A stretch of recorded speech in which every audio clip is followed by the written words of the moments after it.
Bonjour, bienvenue dans le podcast Ambition. Aujourd'hui, j'ai le plaisir d'être avec Sylvain Giudicelli. Nous sommes actuellement dans ses locaux, dans les bureaux de son entreprise Up Investissement. Et d'ailleurs, nous avons une superbe vue sur Marseille et tous les bâtiments et le patrimoine. Bonjour Sylvain. Bonjour Lydia. Sylvain, je suis ravie d'être là avec vous. Merci de m'avoir accueilli. De rien, merci à vous. Sylvain, Up Investissement, je vous ai découvert dans un article de presse. J'ai été marquée notamment par la vision que vous aviez de l'aménagement, de l'urbain, du patrimoine. Est-ce que vous pouvez un peu nous raconter comment est né finalement Up Investissement? Alors, ça s'est fait naturellement. J'ai eu la chance de commencer de zéro dans ce métier-là, dans le métier de l'immobilier. Et au fur et à mesure des années, j'ai vu que naturellement, je me suis intéressé à la réhabilitation de tout type de bâtiments et d'immeubles de toutes sortes. Au travers de mes premières associations, on a énormément travaillé sur des projets de réhabilitation. Beaucoup dans le centre-ville de Marseille. Et c'est vrai que quand j'ai pris mon envol et que j'ai voulu être associé et que j'ai voulu travailler plutôt seul, parce qu'avec mon ancien associé, on a chacun pris notre voie en fait. Bien sûr. Lui désirait faire autre chose, qui réussit d'ailleurs parfaitement aujourd'hui. Et moi, j'ai pris une autre voie. Voilà. Et du coup, j'ai pu faire ce qui me plaît le plus, c'est-à-dire la réhabilitation, la rénovation. Et c'est pour ça que j'ai créé Up Investissement. En fait, Up Investissement, ce sont les initiales d'Urban PACA à la base. D'accord. Urban PACA, c'était une société que l'on avait créée avec Richard Giner et avec Reza Zographos il y a une dizaine d'années, en 2014, pour à la base un projet dédié. Et c'est une société qu'on a gardée. Je l'ai reprise à mes anciens associés et aujourd'hui, elle fait quasiment que de la réhabilitation et de la promotion 2.0, quoi. D'accord. Voilà. Alors justement, par rapport à cette réhabilitation, moi ce que j'ai ressenti en lisant à propos de votre entreprise, votre activité, c'est que vous exploitez le potentiel du bâtiment, mais Ouais. vraiment en tenant compte du passé. C'est important ça pour vous, le passé, l'histoire? C'est le plus important parce que si vous voulez, quand on récupère un bâtiment, le bâtiment a été construit et pensé à un endroit bien précis pour une raison bien précise.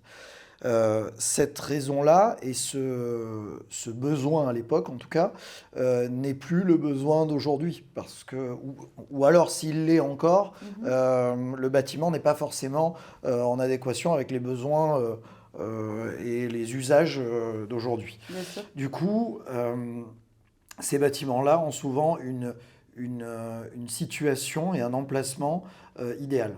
On récupère du coup les bienfaits de cet emplacement et on les fait passer au XXIe siècle en se basant sur tout ce que l'avenir nous propose de meilleur. C'est-à-dire, l'environnement c'est la base.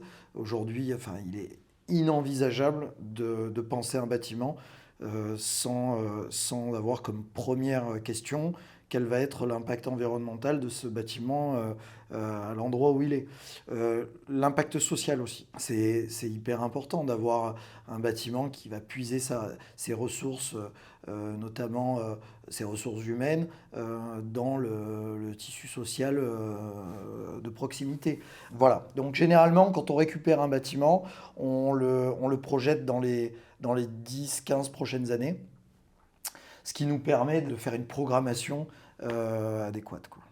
D'accord. Quand vous parlez du tissu social, vous parlez de chantier d'insertion, par exemple, de faire travailler la population locale? De faire travailler la population locale directe et indirecte, c'est-à-dire quand vous vous retrouvez avec une friche de 15 000 m² Oui. en plein cœur si vous voulez, ces friches-là ont généralement été construites et autour, il y a eu de l'habitation, du logement. Bien sûr. Les gens qui vivent autour se retrouvent avec des bâtiments qui ont été abandonnés, mais pas vraiment abandonnés parce que, c'est tout simplement parce que les entreprises se sont délocalisées ou parce que tout simplement le bâtiment devenait vétuste. Donc au fur et à mesure, ça s'est un peu paupérisé. Donc quand on récupère ces bâtiments, on travaille directement avec la population locale parce que quand on installe une entreprise, il n'y a rien de mieux que de recruter dans son environnement proche.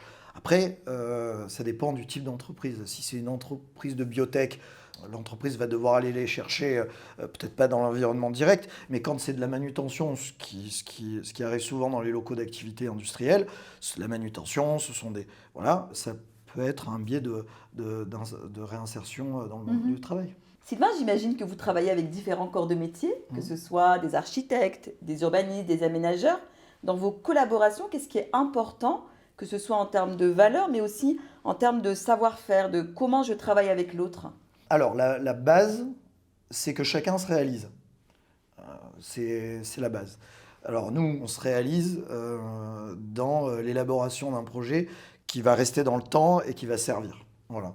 Donc ça, c'est la première chose. La deuxième chose, que ce soit tous les partenariats que nous avons, puisque c'est comme ça qu'on travaille, Up, ce n'est pas une entreprise classique, c'est une entreprise qui travaille un peu comme un GIE. C'est-à-dire on a des collaborateurs qui chacun ont leur propre entité D'accord. juridique.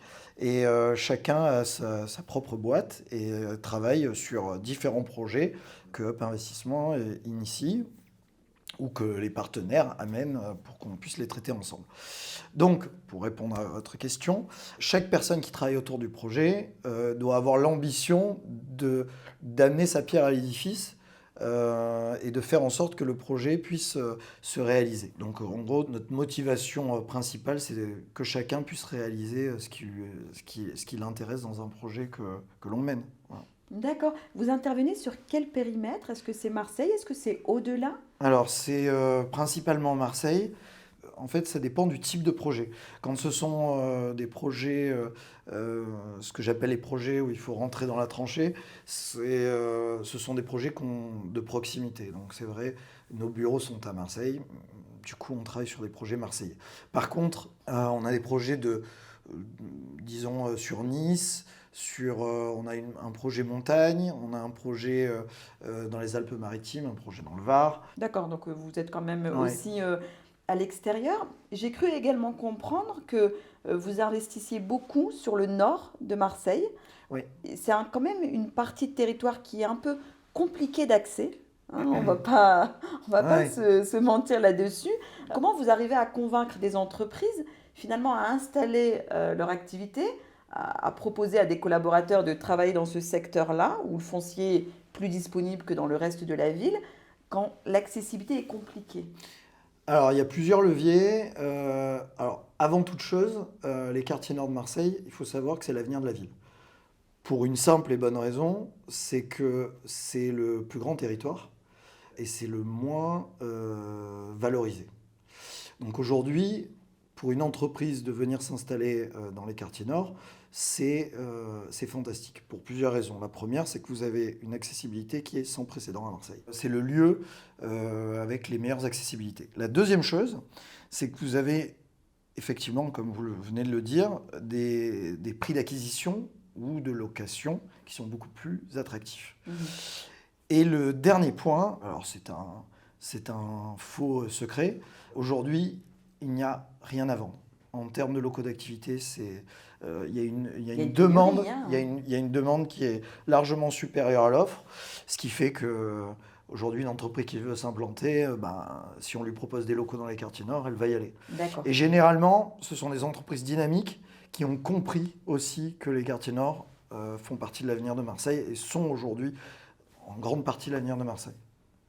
Oui, Voilà. j'en suis convaincue également, déjà parce qu'il y a une jeunesse, Ouais. donc un bassin d'emploi intéressant, et aussi parce que les opportunités foncières, elles y sont, alors que dans le reste de la ville, Ouais. elles y sont beaucoup moins. Non, il y a autre chose aussi qui est non négligeable, c'est en dehors de l'aspect économique, c'est la qualité de vie. Effectivement. C'est que vous êtes Oui, plein sud, oui, oui, donc vous tout à avez du fait. soleil tout le temps, et vous avez une vue sur Marseille qui est imprenable.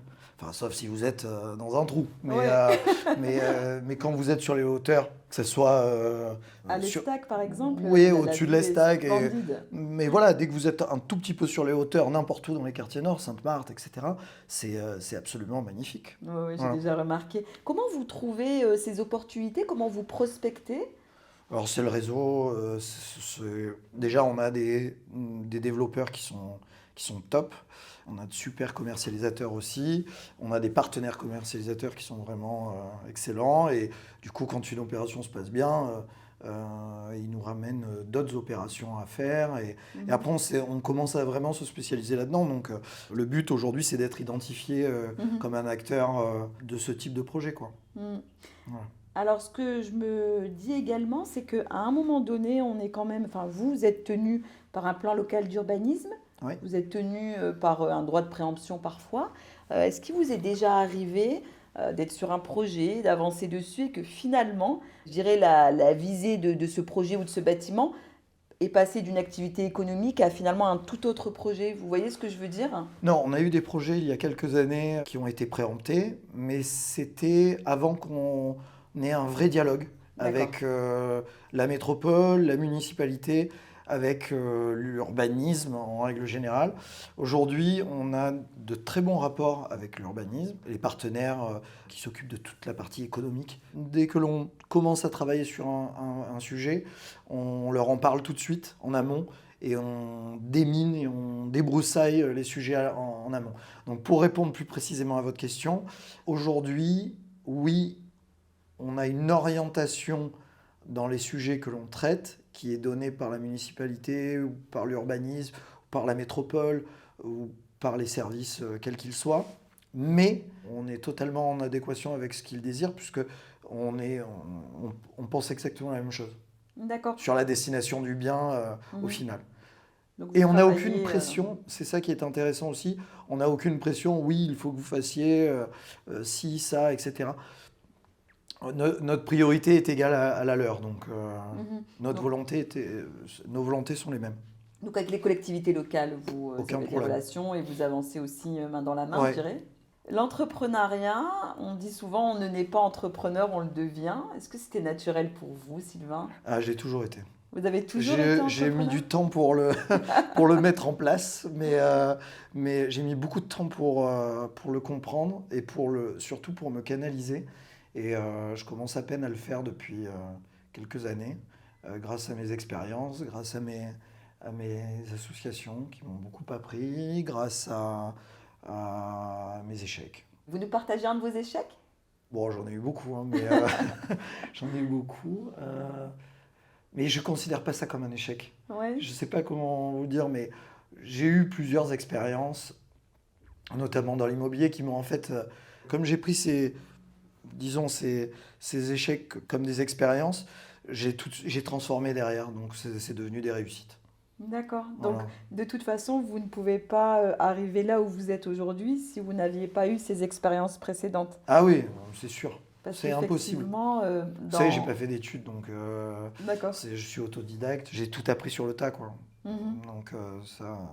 Et ça vous a manqué dans votre activité, dans votre entrepreneuriat, le fait de ne pas avoir étudié, de ne pas avoir de diplôme? Est-ce que vous vous êtes dit à un moment donné, je me sens pas forcément légitime ou parce que j'ai pas de diplôme par rapport à d'autres? Non, en fait, ça m'a fait perdre du temps. Voilà, c'est D'accord. tout. C'est-à-dire que j'ai toujours eu un problème de concentration, donc j'ai jamais pu réellement me concentrer sur faire des études pour moi, écouter un cours pendant 3 heures. J'étais incapable. C'est comme ça. Oui, J'étais incapable de le il y a faire. des personnes qui y arrivent. Donc il a fallu que je prenne parti de mes autres forces. Voilà, donc j'étais incapable de faire ça. Du coup, j'ai Mhm. appris sur le tas. Mais c'est vrai que j'ai fait des erreurs qui sont des erreurs de personnes qui n'ont pas fait d'études supérieures, quoi. Dans votre famille, vos parents ou vos frères et sœurs ont entreprennent? Est-ce que cette âme entrepreneuriale, finalement, elle vient Alors, du foyer familial? ma plus grande âme entrepreneuriale, c'est mon grand-père maternel, D'accord. qui à l'époque, alors évidemment, il n'y avait pas de téléphone portable, il n'y avait pas les réseaux, il n'y avait pas Instagram, avait créé CTLM. Ouais, mais ça s'appelait pas comme ça Ça s'appelait s'appelle le pas comme ça. Crédit Universel. D'accord, incroyable. Donc il avait créé une banque. Il avait fait un truc qui était dingue, c'est il a introduit le crédit à la consommation, le microcrédit en France. D'accord. Voilà, ce qui n'existait pas avant. C'était en quelle Les, année? C'était en 68 ou 69 et ça a été revendu à la BNP. Mhm. En fait, il a introduit trois choses. Le microcrédit les leasebacks et la dernière chose, c'était et surtout ça, le factoring, le facturage. Ce Mhm. qui était méconnu en France à cette période-là. Ça vous a Et, inspiré? et en 80, mais c'est pas ça qui m'a inspiré, c'est sa Ok, façon de faire. d'accord. C'est pour ça il nous a écrit dans des livres qui sont dédiés uniquement à la famille et à ses anciens collaborateurs. Il nous a écrit comment il l'a fait. Non, et c'est fou parce que quand je lis ce qu'il écrit, je me revois dans certaines décisions que j'ai prises, dans certains choix. Voilà, bon, Mhm. j'en suis à un niveau microscopique comparé à lui. Mais voilà, à mon niveau, je suis très fier de ce que l'on réalise avec toute l'équipe. Aujourd'hui, on est une super équipe, quoi. Alors justement, j'allais y venir par Ouais. rapport à votre équipe. Comment au quotidien vous les motivez, comment vous les embarquez dans une période où c'est compliqué de recruter, Mhm. c'est compliqué de fidéliser des collaborateurs. Comment vous êtes avec eux finalement? Alors, avant toute chose, en fait, quand vous me posez cette question, c'est comme s'il y avait un lien de subordination entre eux et moi. Et ça, c'est la première chose que l'on n'a pas vraiment. Chacun prend ses risques. C'est-à-dire que aujourd'hui, Up, je suis le président sur le papier, j'en ai les responsabilités, mais ce serait impossible de faire ce que je fais si j'étais tout seul. Voilà. D'accord, Enfin, ce serait impossible de faire ce que fait Up si j'étais tout seul. bien sûr. Donc aujourd'hui, c'est une équipe de collaborateurs partenaires qui sont Flora Ribes, qui s'occupe de tout ce qui est administratif chez nous, qui est une tâche colossale, Bien puisque sûr. aujourd'hui l'administratif c'est monstrueux, et elle gère ça d'une main de maître. On a l'équipe de Hub Solutions, anciennement Ogeba, Alexandre Montéard, Tara Deboutin. Alexandre qui est un ami avant toute chose, mais qui m'a suivi dans cette aventure. Tara qui est sa collaboratrice, qui s'occupe de tout ce qui est technique. On a Florent Petrucci avec sa marque indépendante qui est Johan House avec sa collaboratrice Flavie. Melchion qui aujourd'hui sont assistants à maîtrise d'ouvrage, euh, promotion, process, tous les process qu'il faut respecter pour être ultra carré. Donc anciennement Constructa, Vinci, etc. C'est quelqu'un sur qui repose beaucoup de choses et aujourd'hui qui travaille avec nous sur toutes nos opérations. Après, il y a tout le développement commercial, le développement et la commercialisation avec Nicolas Faro, Chloé Mazet et Johan Faro. On a la communication et le Mhm. marketing. On travaille avec Mars at Work, mais avant tout, c'est les toquets de la com, c'est-à-dire Émilie Gravier, Julie Cabassu, Paola de Mhm. Campou. Et enfin, nos partenaires, notaires, avocats, cabinet avocats, Bafer et Mali, qui ont... En fait, pourquoi je vous cite toutes ces personnes, c'est pas pour faire la promo de ces gens-là, c'est parce qu'ils ont été à l'initiative de cette coopération, si vous Mhm. voulez. Mhm. Voilà. Donc pourquoi ça marche et pourquoi chacun est motivé sur le projet Up, c'est parce que tout le monde était à l'initiative de ce projet-là Mhm. et c'est beau que ça avance. Bon, après, on y met les moyens humains et financiers. Et voilà. Mhm. Effectivement. Quand je lisais un peu les éléments sur votre site internet, il était indiqué que c'était important d'avoir du beau et de l'utile. Ouais. Il y a comme une dimension artistique, une dimension créative. D'ailleurs, dans vos bureaux, vous avez un magnifique tableau, vous avez d'autres tableaux à côté. Ouais.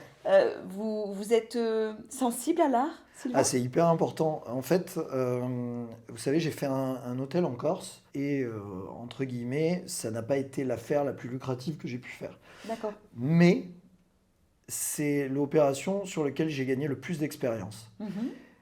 Et vous savez quelle a été ma plus grande motivation? C'est de laisser une trace. Mhm. Parce qu'en fait, on n'est que de passage dans ce monde. Et l'argent, c'est une chose, mais l'argent, enfin, c'est un outil, quoi. Ce qui compte, c'est vraiment, enfin, pour moi, une des choses qui compte le plus, c'est de laisser une trace de ce qu'on a fait de bon et ce qu'on a fait avec son cœur. Donc ça, pour moi, c'est une dimension artistique. Alors demain, je suis pas peintre, je suis pas musicien. J'essaye de mettre un peu d'art d'intemporalité dans quelque chose qui est très éphémère en fin de compte. Voilà. Oui, vous avez envie d'avoir un tampon quelque part et que ça reste dans le temps, que ce soit Voilà, gravé, quoi, comme on dit, j'aime cette gravé. ville, j'aime les gens, j'aime la vie. Je me dis, voilà, tant qu'à faire des trucs qui restent et qui vont donner un peu d'écho positif dans cette période difficile. Ah oui, Parce que, la période est difficile, alors, elle est effectivement. Mais difficile, oui et non. C'est toujours pareil, ça dépend comment on voit les choses. C'est sûr que quand on entreprend, le gros avantage, c'est que les Américains disent worst case opportunities. Quand c'est la cata, ben, il y a toujours une opportunité pour faire ressortir l'autre côté de la médaille. Et voilà. Aujourd'hui, oui, alors il fait pas beau, il n'y a pas d'argent, etc. Moi, tout ce que je peux vous dire, c'est que la ville, je la connais depuis que je suis né. Je l'ai jamais vue avec autant de moyens, autant de côté positif, autant de dynamisme, d'attractivité, de ouais. dynamisme. Mm. Voilà, c'est fantastique, quoi. Moi, je suis d'accord avec vous parce que des initiatives, il y en a de plus en plus, des personnes qui Bien innovent, sûr. des personnes qui montent des projets. Et d'ailleurs, Marseille attire de plus en plus. Elle a été récemment nommée capitale européenne de l'innovation. Mais bien sûr. Enfin, et pas que. Donc, je suis assez d'accord avec vous. Oh, on revient de super loin. Faut pas l'oublier. Il y a Ouais. 30 ans, Marseille, vous aviez à partir de 21h30, vous n'avez plus un resto qui vous servait. Ah ouais. Et encore, il y en avait 5. Vous voyez? Aujourd'hui, vous avez une multitude de restaurants et il y en aura de plus en plus. Vous avez une ville qui s'embellit, vous avez une population qui est en train de prendre conscience de plein de choses. Vous avez un accueil, du tourisme, les Jeux Olympiques. Vous êtes Enfin, très positif sur la ville de non, mais Marseille. vraiment, enfin, il faut revenir. Enfin, moi, demain, vous me faites, c'est pas du chauvinisme, mais vous me faites habiter à Lyon ou à Bordeaux, je suis Non, pas d'accord, vous quoi. restez à Marseille. Voilà, ni à Paris. Alors, Ouais. j'adore ces villes-là, c'est très beau, mais Marseille, c'est quand même autre chose, quoi. Vous êtes né ici, vous avez grandi ici, Non, mais donc... même, les atouts sont énormes. Mm, C'est un enfant gâté, Marseille. C'est comme quand je suis allé au Brésil. Ce sont des pays, ce sont des lieux qui ont un potentiel qui ont un énorme. potentiel énorme. Ville portuaire, Ville portuaire, la lumineuse. mer, vous avez Rien que la lumière, c'est... la lumière, un grain hyper fin, le Et beau les meilleurs temps, supporters de France. les meilleurs supporters de France. Non mais c'est fantastique. Ouais. Voilà, maintenant c'est une question, il faut investir un max dans l'éducation, dans l'entrepreneuriat, Ouais. il faut continuer, l'État fait un travail démentiel pour investir. Vous savez que c'est une des villes dans lesquelles l'État investit le plus, hein. Mhm. C'est dans le top 3, hein. C'est dingue. J'ai cru comprendre, oui, Voilà. notamment ces dernières années. Ces Ils dernières investissent années, beaucoup sur Là, Marseille. Mais voilà. elle a du retard aussi par rapport à d'autres villes, donc là, c'est en train de s'accélérer. Voilà, c'est en train de C'est ça qui est s'accélérer. intéressant. On a la montagne à côté, les plages à côté, les îles. Mhm. On a un aéroport qui investit 400 millions pour se développer. Non, non, on a de Plus, la chance quand même. enfin, je veux dire, qu'est-ce que vous voulez de plus, quoi? Ah ouais, non, non, je suis d'accord avec vous. La culture, peut-être. Mhm. Voilà. C'est une ville en devenir. Ça fait des années, des décennies qu'on attend qu'elle explose. Et là, c'est le moment. Il faut prendre il faut prendre le train en marche, quoi. Non, non, je suis d'accord, il faut vraiment voir l'autre côté de la médaille, comme on dit, et exploiter tout ce potentiel pour Ouais. faire de belles choses, hein, Et il y a plein de jeunes qui veulent le faire aujourd'hui. bien Ça, sûr. c'est génial. C'est génial. Alors, on dit, les gens veulent pas travailler, mais il faut les payer aussi. Mhm. Enfin, Mm, comme on dit ici, à man donné, il faut mettre les watts, quoi. Non, mais c'est vrai, vous Ouais. pouvez pas travailler 60 heures par semaine et gagner 1000 balles. C'est Mhm. pas possible. Mhm. Ça Non, c'est sûr qu'il faut c'est des pas- salaires c'est pas à possible. la hauteur Voilà. du travail qui est fourni, Ou alors, effectivement. si vous payez ça, pas de souci, mais enfin bon, bref, c'est un vaste sujet. C'est un autre Mm. sujet. Comment vous voyez Up Investissement à horizon de 3-5 ans? Quelle est votre vision? Où est-ce que vous avez envie d'emmener cette entreprise? Ah ben, je vais envoyer un petit cadeau à Noël à Macron pour aller reconstruire l'Ukraine. Ah bon? Eh oui, vous avez vu qu'il D'accord. a vu le... Non, nous, c'est la réhab. Voilà. La Parce réhabilitation. que vraiment, mon rêve, c'est qu'on puisse faire travailler en équipe, parce que c'est comme une famille, hein, Bien sûr. que l'on s'est créée. C'est que cette famille continue à travailler sur tous ces beaux projets, réhabiliter des sites voilà, exceptionnels. On en a parlé entre nous, mais On a 2 très très beaux sujets, 2 très belles ambitions sur Marseille, que je ne peux pas vous donner C'est malheureusement. confidentiel. Voilà, mais si un jour on arrive à réaliser ça, on aura tout gagné. Je veux dire, la réhabilitation, le gros avantage, c'est que c'est quelque chose d'inépuisable. Vous avez des bâtiments qui aujourd'hui sont à réhabiliter, pas la Surtout moitié que de la ville, mais Marseille est presque. quand même, avec Béziers, les plus anciennes villes de France. Donc je Ah pense oui. qu'à un moment donné, les bâtiments sont tellement anciens. Enfin, c'est quand même incroyable d'avoir quand même dans cette ville des vestiges Mais oui. romains, des bâtiments. Enfin, c'est Des impressionnant. vestiges grecs, des vestiges Aussi. romains. Vous avez toutes les strates Voilà. des civilisations, Le port antique qui se trouve du côté des Galeries Lafayette, l'ancien port antique. Oui, tout à fait. Ils disent que c'est un ancien port antique. Et dès que vous mettez un coup de pelle ici, vous tombez sur un Oui, vestige. C'est Donc, incroyable. Quand ils ont fait le campus Théodora, ils sont tombés sur un vestige. Quand ils ont fait le parc à la Porte d'Aix, ils ont Ouais. trouvé aussi. C'est sûr. C'est incroyable, incroyable. Non, c'est sûr. Mais non, il y a tellement à faire. Et le temps que l'on réhabilite tous ces sites-là et qu'on leur donne une deuxième vie et qu'on les fasse passer au XXIe siècle, ben, il y en aura d'autres qui se seront paupérisés entre-temps ou Ouais. qui seront tombés en désuétude entre-temps et pour lesquels il faudra donner un nouveau rôle, quoi. Mhm. Et c'est ça qui est génial. Ouais, ça vous passionne, j'ai Ah, l'impression. mais c'est génial. Parce que vous avez une Réhabiliter, histoire. Ça vous passionne, ouais. Non, mais vous avez une histoire. Mm. Donc c'est génial. Vous avez une histoire à raconter.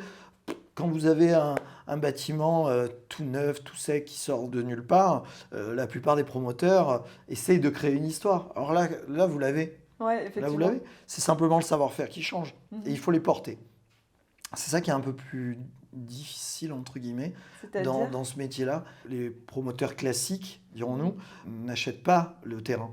Il est conditionné Mhm. à l'obtention d'un permis, etc. Tout à etc. fait, oui. De notre côté, la plupart du temps, on achète les actifs Mhm. immobiliers. Donc on les porte, donc le risque est différent.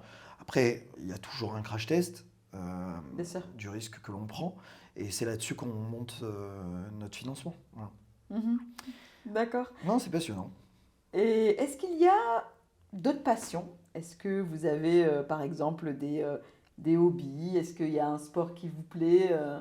Alors oui, il y a le surf, mais je ne suis pas du tout Kelly Slater, donc Non. non, mais ça me plaît. Ça me plaît beaucoup parce que Vous surfez ça me où permet... sur Marseille? Non, Non. non, je surfe, Dans le oui, sud-ouest? un peu sur Marseille, mais surtout oui, sud-ouest, Oui, je pense que Maroc, c'est, Panama, Costa Rica. D'accord. Enfin, là où j'ai l'occasion de pouvoir le faire. Mhm. D'accord, quand vous sortez, vous aimez bien quel type d'activité? Plutôt resto, plutôt bar, plutôt carrément discothèque? Peu importe, là où je vais quand je suis avec des amis, etc. Vous aimez Après, sortir? j'adore l'électro. Mon truc, D'accord. c'est musique électronique. Vous êtes souvent entouré, souvent seul? Ça dépend. Ça dépend du mood. Vous avez un peu de temps pour votre famille et vos enfants? Puisque Ouais, vous je prends travaillez? beaucoup de temps pour L'équilibre, mon fils, oui. D'accord, l'équilibre pro-perso. Et pour ma famille aussi, mais surtout mon fils. Vous arrivez à trouver cet équilibre professionnel-personnel? Ouais, enfin. Vous avez- J'y arrivais pas avant, mais maintenant j'y arrive. Vous C'est- êtes plutôt bière ou plutôt pastis? Je suis plutôt bière. Non, je suis les deux, pas du tout, ça dépend de Vous la aimez bien les période. deux? L'hiver, c'est la bière et l'été, c'est le pastis. Voilà. Qu'est-ce que vous détestez le plus? Alors, c'est très précis. Ce que je déteste, c'est les gens qui prennent les idées aux autres et qui brillent à travers ça. Ça Qui vous ne- détestez. C'est insupportable. Les usurpateurs. Ça vous est déjà arrivé? Ouais. Je déteste ça. Mhm. J'aime les gens qui créent.